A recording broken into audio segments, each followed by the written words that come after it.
But it's very aggressive.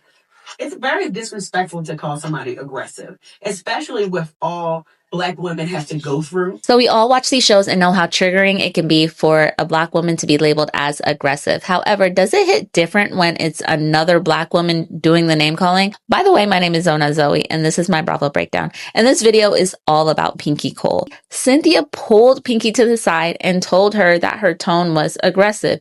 Then later at lunch, Drew agreed that Pinky was being aggressive.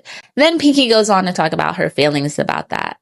But I'm conflicted. I'm going to be honest with you because, again, like I said, we watch these shows and we see how Black women get these labels put on them just for standing up for themselves. But this is a little different because I do feel that Pinky has been going just a little too hard. Cynthia said she's been making some of the women uncomfortable.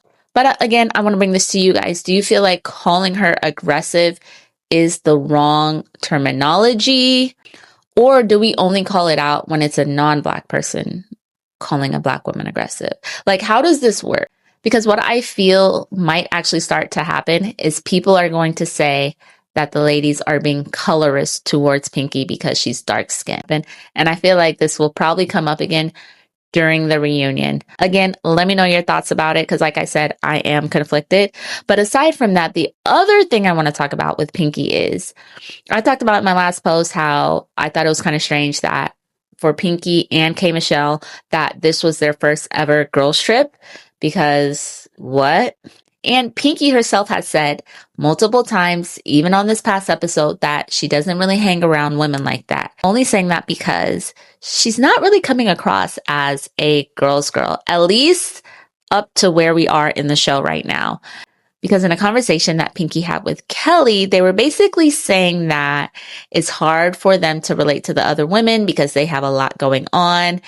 And basically, like, the other women didn't have much going on in their lives because they have businesses and they have kids and they didn't have to lay on their backs to get to where they are. And that was a dig thrown at Angela, in which Angela has responded. And you know what? I agree with Angela because why are you putting another woman down? Like, you don't have to go that low. It's not that serious. It's never been that serious. And not to mention, Real Housewives of Atlanta has been one of the franchises that has continuously had working women. And not to mention, Pinky also said that Angela was not in her tax bracket. Again, that's like very, very mean girl. But as always, we'd love to know your thoughts in the comments. Like and follow for more.